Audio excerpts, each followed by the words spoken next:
Bismillahirrahmanirrahim. Assalamualaikum warahmatullahi wabarakatuh. Welcome back to my YouTube channel. Gimana kabarnya hari ini teman-teman? Semoga sehat selalu dan dimudahkan dalam segala pencapaiannya. Di video kali ini saya akan membahas tryout premium 100 soal SKB Guru Kelas PGSD Kompetensi Pedagogik part yang ketiga. Bagi teman-teman yang belum nonton pembahasan tryout part kedua dan part pertama, bisa klik info card di atas. Oke, langsung saja ke soal yang pertama.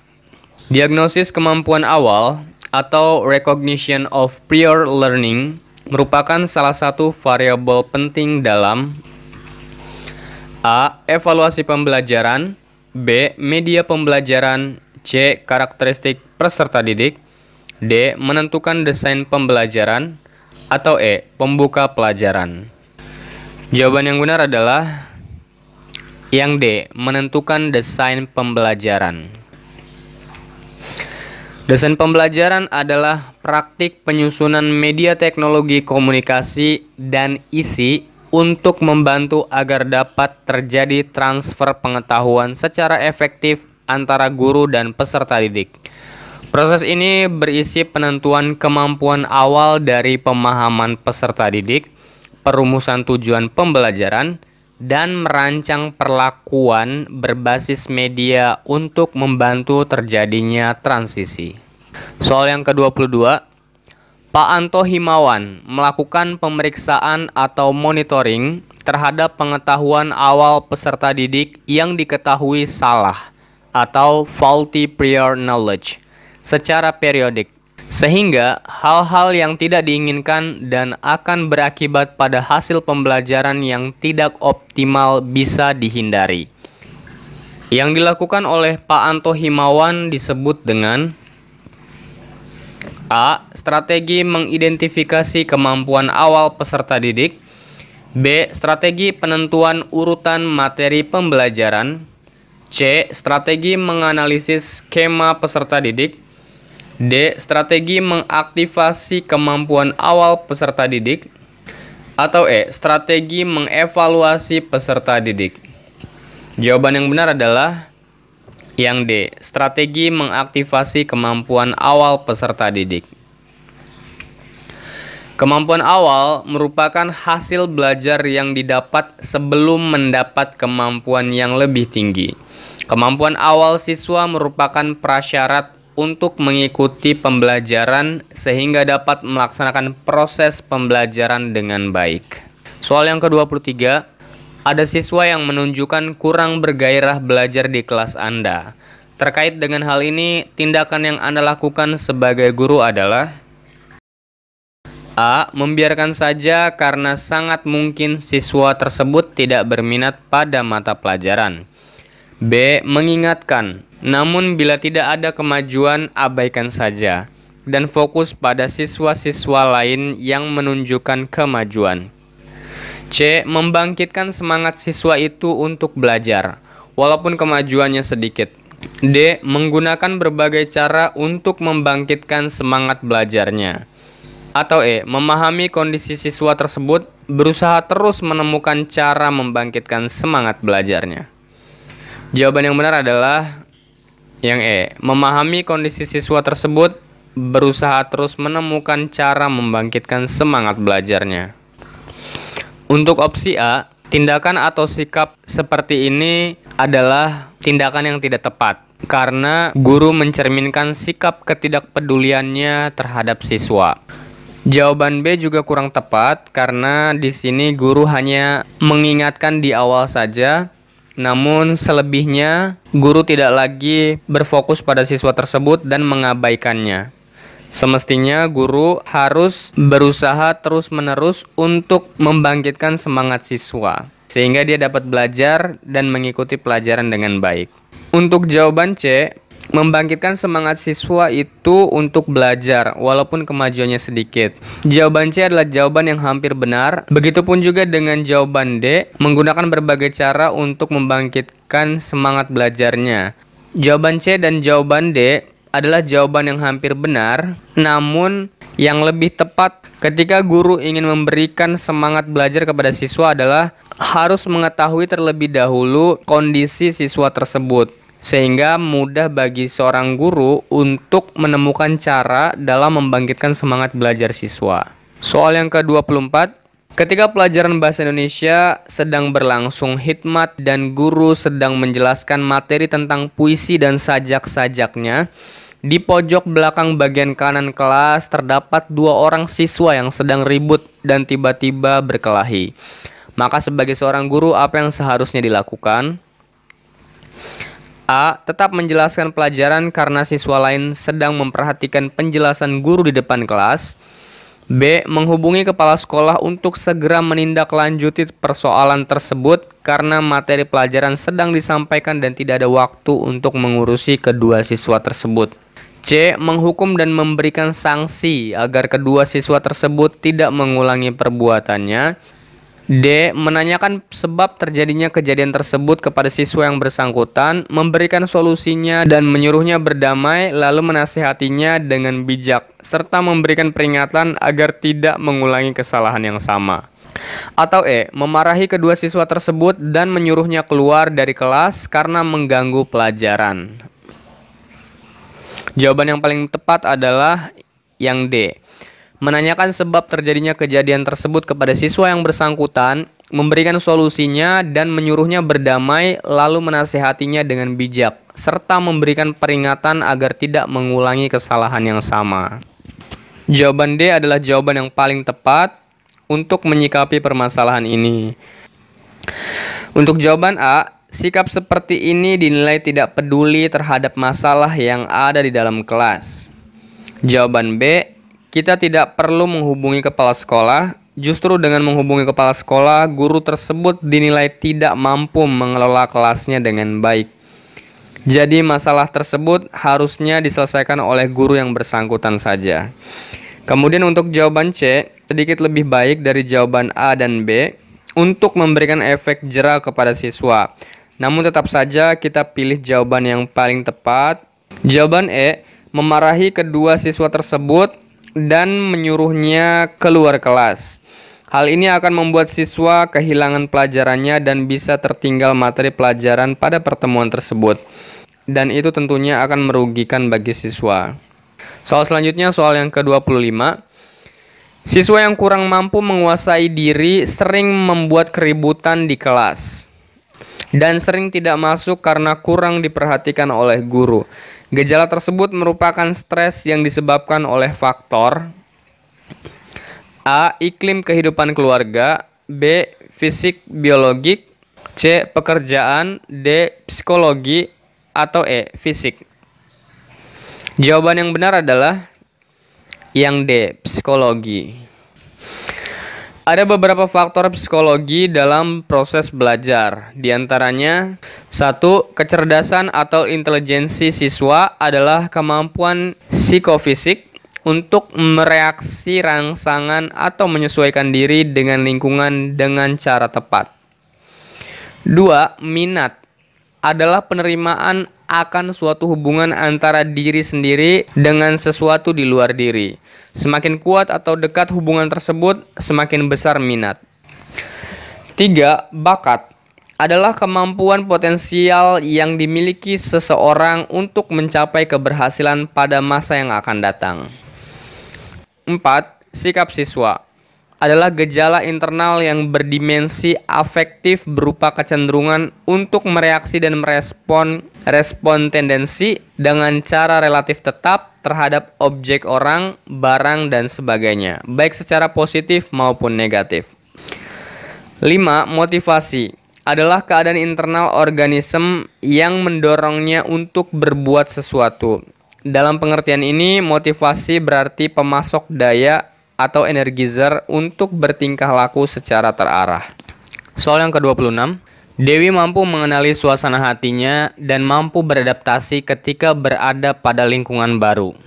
Hal ini merupakan contoh penerapan multiple intelligence di SD, yaitu kecerdasan A. Intelektual, B. Kinestetik, C. Matematika logika, D. Intrapersonal, atau E. Emosional. 1. Intelektual. Intelektual adalah kemampuan psikofisik yang dimiliki seseorang untuk mereaksi rangsangan atau menyesuaikan diri dengan lingkungan dengan cara tepat. 2. Jawaban yang benar adalah yang D, intrapersonal. Kecerdasan intrapersonal atau intrapersonal intelligence adalah kemampuan yang berkaitan dengan pengetahuan diri sendiri dan kemampuan untuk bertindak secara adaptif berdasar pengalaman diri, serta mampu berefleksi dan keseimbangan diri, kesadaran tinggi akan gagasan-gagasan. Anak yang memiliki kecerdasan intrapersonal biasanya memiliki hubungan baik dengan orang lain, pandai menjalin hubungan sosial, memiliki kemampuan untuk memahami orang lain dan berkomunikasi dengan baik, dan juga mampu menyesuaikan diri dengan kelompok yang berbeda. Soal selanjutnya, soal yang ke-27. Bapak Hasan adalah guru IPS SD dan akan mengajarkan materi masalah sosial di lingkungan sekitar. Bapak Hasan menggunakan media gambar yang menunjukkan berbagai masalah sosial di lingkungan sekitar, seperti kemiskinan, rumah kumuh, dan banjir. Melalui penggunaan media pembelajaran tersebut, Bapak Hasan mengharapkan siswa tergerak dan tersentuh untuk membantu menyumbangkan apa saja yang tidak terpakai dan masih layak untuk disumbangkan. Melihat uraian di atas, Bapak Hasan memilih media gambar dengan tujuan A. Membentuk karakter sikap dan nilai siswa. B. Membagikan motivasi dan gairah belajar siswa. C. Tujuan pembelajaran agar mudah tercapai secara baik. D. Membantu meningkatkan pemahaman siswa melalui media. Atau E. Pembelajaran menjadi menyenangkan dan terfokus. Jawaban yang benar adalah yang A. Membentuk karakter sikap dan nilai siswa. Fungsi media menurut Levy dan Lenz. 1. Fungsi atensi media visual merupakan inti, yaitu menarik dan mengarahkan perhatian siswa untuk berkonsentrasi kepada isi pelajaran yang berkaitan dengan makna visual yang ditampilkan atau menyertai teks materi pelajaran. 2. Fungsi afektif media visual dapat terlihat dari tingkat kenikmatan peserta didik ketika belajar atau membaca teks yang bergambar. Gambar atau lambang visual dapat menggugah emosi dan sikap siswa. Misalnya informasi yang menyangkut masalah sosial atau ras. 3. Fungsi kognitif media visual terlihat dari temuan-temuan penelitian yang mengungkapkan bahwa lambang visual atau gambar memperlancar pencapaian tujuan untuk memahami dan mengingat informasi atau pesan yang terkandung dalam gambar. 4. Fungsi kompensatoris media pembelajaran terlihat dari hasil penelitian bahwa media visual yang memberikan konteks untuk memahami teks membantu siswa yang lemah dalam membaca untuk mengorganisasikan informasi dalam teks dan mengingatnya kembali. Soal yang ke-28. Beberapa kegiatan di bawah ini yang dapat dirancang dan dilaksanakan oleh guru dalam pengayaan, kecuali A. Tutor sebaya. B. Melakukan proyek. C. Pemberian tugas atau pembelajaran individu. D. Mengembangkan latihan.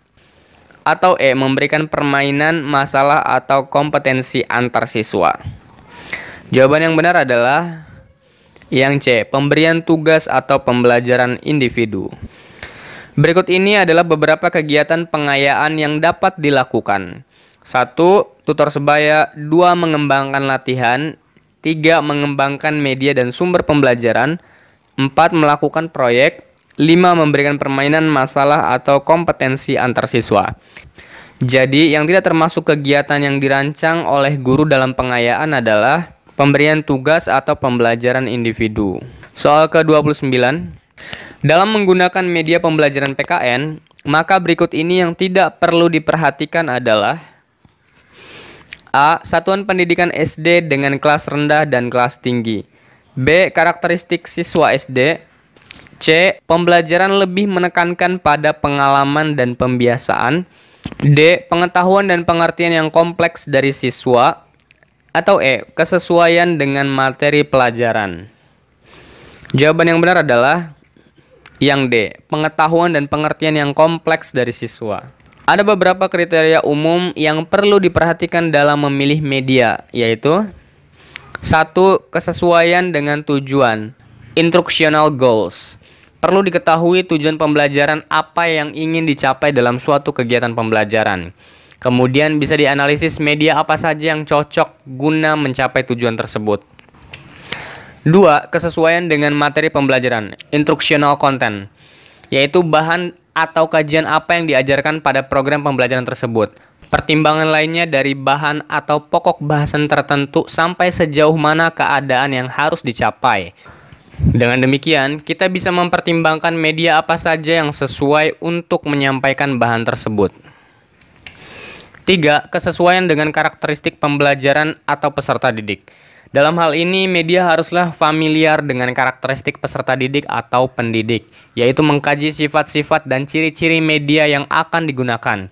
Hal lainnya, karakteristik peserta didik, baik secara kuantitatif, jumlah, ataupun kualitatif, kualitas, ciri, dan kebiasaan lain dari peserta didik terhadap media yang akan digunakan. 4. Kesesuaian dengan teori.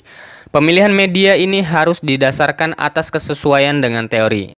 Media yang dipilih bukan karena fanatisme pendidik terhadap suatu media yang dianggap paling bagus, namun didasarkan atas teori yang diangkat dari penelitian dan riset, sehingga telah teruji validitasnya.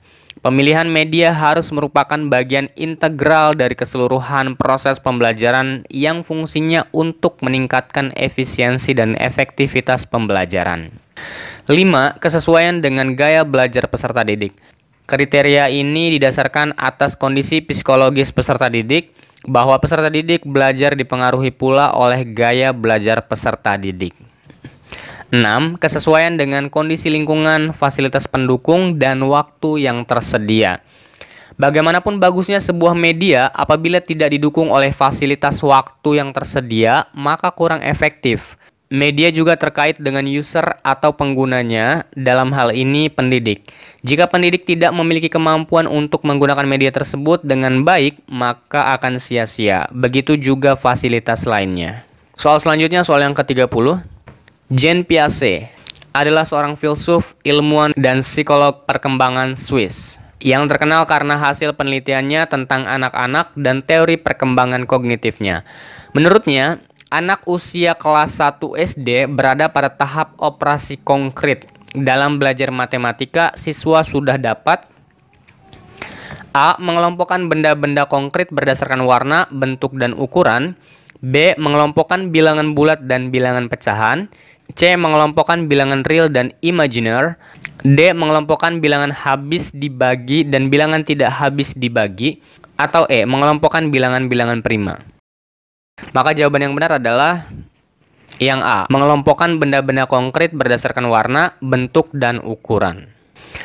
Tahap operasional konkret usia 7-11 tahun. Tahap ketiga perkembangan kognitif anak adalah operasional konkret pada kategori usia 7-11 tahun.